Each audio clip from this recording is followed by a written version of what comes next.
really stopped and noticed how much you understand about the world without really putting in a whole lot of effort? How is it that we make sense of the world? And what techniques do you rely on to make cognition easier for you? In today's video, that's what we're going to take a look at, is perception, and understanding how we take information from our senses and then use that to help us to make sense of the world around us. So what exactly is perception? Perception has two roles. It is the process of first selecting information from the environment, and then of course interpreting that information in order to understand what it is from the environment we're trying to make sense of. There are of course two steps in this process, sensation and perception. First, we have to take the information in from our senses and transduce it into something that our brain can understand. And then of course we have to find a way to make sense of it by using our past experiences or expectations to help us to make sense of this information that's coming into our brain. When we take information in from our senses, it's referred to as bottom-up processing. It's receiving that information from our vision, from our auditory processing, from all of our senses essentially, and then we are trying to bring it together in our brain and be able to organize it in a way that makes sense. If you're experiencing something for the first time, you really have to build that understanding. Children have to do a lot more bottom-up processing than we do because they are experiencing a lot of things in the world for the first time, and when they do that, they have to find a way to make sense of it. Once you have that understanding though, you can now use all of those past experiences of when you have experienced something in order to understand what you are experiencing in the moment here and now. And when you do that, that's referred to as top-down processing. It's taking all of that information from the top that's in our brain already and then using it to understand the information that is being presented in front of you. So once you have this information in your brain, you're able to create what's known as a schema. And a schema is, again, that organizational network that you use to store information, to be able to hold on to that information so that you can put it in the correct place and you can compare what you're experiencing right now with your schema, your expectations of what should be happening, and oftentimes those will match up. It helps you to understand the world quickly and easily without having to rebuild an understanding using bottom-up processing every time you experience something. So if you see an object or a picture and you're asking yourself, what is it that I'm looking at? By going to your schema, you're able to see those previous images that you have stored together, and you can figure out what you're looking at in front of you a lot quicker and a lot faster. And when you are using your past experiences to help you to make sense of something in front of you, especially when that something is ambiguous, if you're not exactly sure what it is you are looking at, and you're relying on your past experiences to help you to figure it out, you are using what's known as your perceptual set. Take the image that you see on the screen in front of you right now.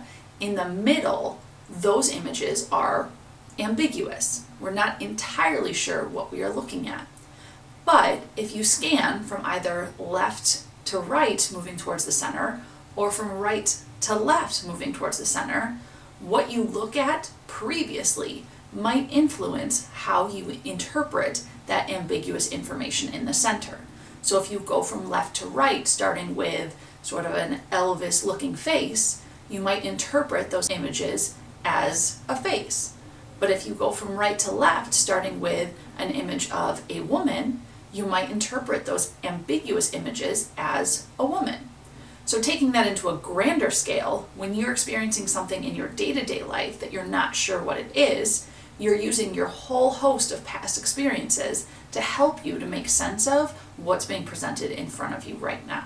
So that's just one way that we can help ourselves make sense of the world. There are other things that we do to try and make perception quick and easy for us. A field of psychology that focuses on that is Gestalt psychology.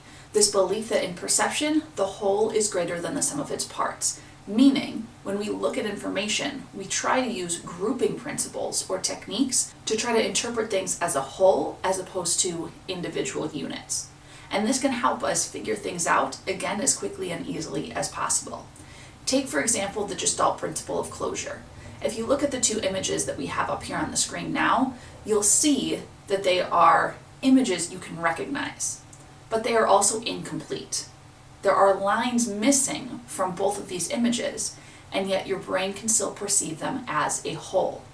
Closure means your brain is literally closing off the image, filling in those blank spaces so that you can perceive it as a single object as opposed to just a whole bunch of black splotches all over the screen. Figure and ground is another Gestalt principle where the mind is going to try and organize information into what is the figure and what is the background of the image that we're looking at.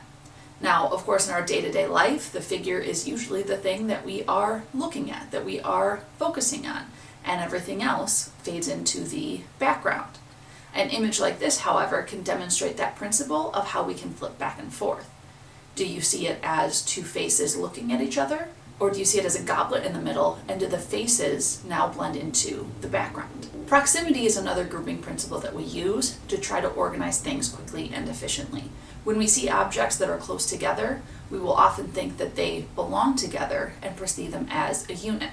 So if you were asked to describe the dots you see on the screen, chances are you might describe them as a group, or 3 rows, or 2 groups of dots, as opposed to 12 individual dots in each section.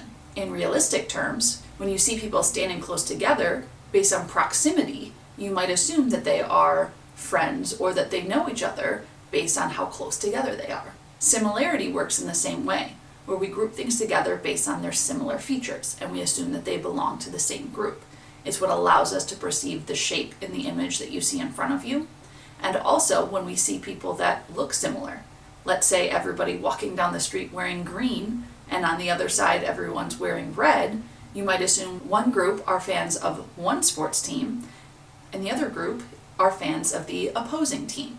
That similarity in dress helps us to understand the group quickly and efficiently. As mentioned before though, perception is not just about interpreting information. We also have to decide what information we want to pay attention to. And so attention plays a key role in the perceptual process as well. As we explore in memory, we can't pay attention to everything at the same time.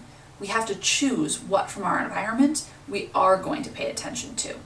And that is referred to as selective attention, choosing which parts of the environment we are going to place our attention and being able to disregard the rest.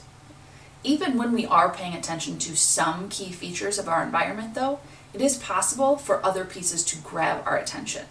If you've ever been at a family gathering, for example, and you hear your name being mentioned in another room, even if you're having a conversation of your own, your ability to pick out that key stimuli, something that's important to you, like your name, is referred to as the cocktail party effect.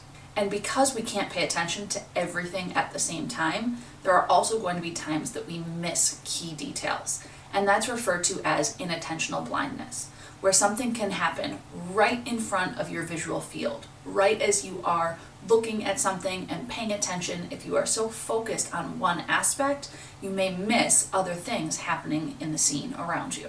And the final piece of perception is depth perception. How can we tell when something is close to us or when it's further away? There are 2 types of depth cues that we use, binocular depth cues and monocular depth cues. Binocular depth cues are going to be those depth cues that require the use of both of our eyes. In this case, there are 2 types of binocular depth cues that we can use, retinal disparity and convergence. Retinal disparity uses the differences that an image is going to place on each of our retinas to help us to perceive how far away an object is. For example, when you are looking off into the distance, because it's so far away, the image that is being cast onto each retina is going to be about the same. But as something moves closer to you, the image that's being cast onto each retina is going to be slightly different.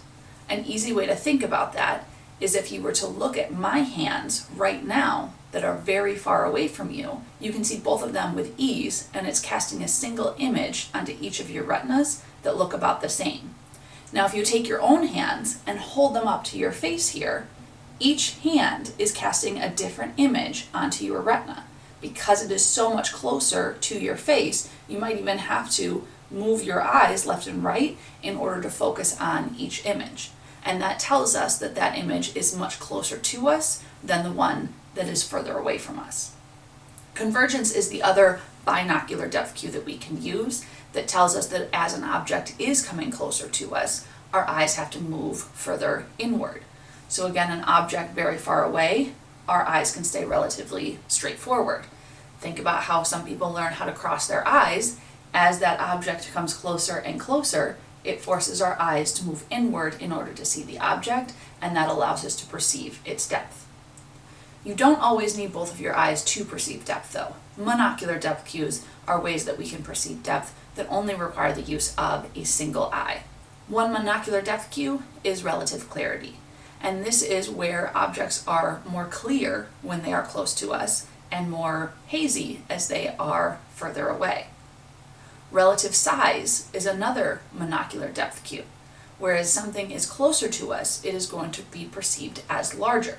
We know that the object is not actually getting larger as it's coming closer to us. The increase in size indicates that it is in fact closer. Again, take the hand example. One that is further away looks smaller in your field of vision. Take your own hand and bring it closer to you. Your hand is going to look a lot bigger as it becomes closer to your face, which tells you that it is in fact close. It is giving you that perception of depth. Texture gradient is another monocular depth cue, that we can see details much better when something is close to us than when it is further away. Take the lily pads on the screen, for example. The ones up close, you can see all of the individual details on each one, but as it moves further up in your field of vision and further away, all of those details on the lily pads get lost in a sea of green.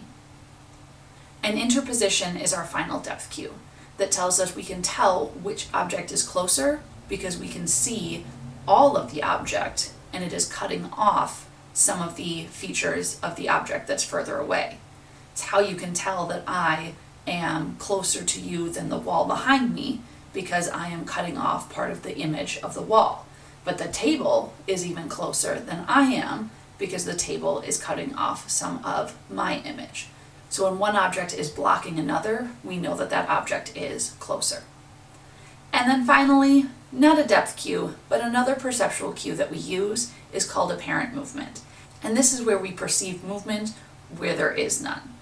So examples like movies, cartoons, places where we'll take individual images and put them together in rapid succession can give us the illusion or the perception of movement where there is no movement taking place. So as you can see, there are a lot of really cool ways that your brain figures things out for you that you might not even realize it's happening. It is what makes us so efficient and helps us to make sense of the world quickly and easily. And I hope you can see some of these perceptual cues in your life around you as you go throughout your day. So thank you so much for watching, and as always remember, be kind to your mind.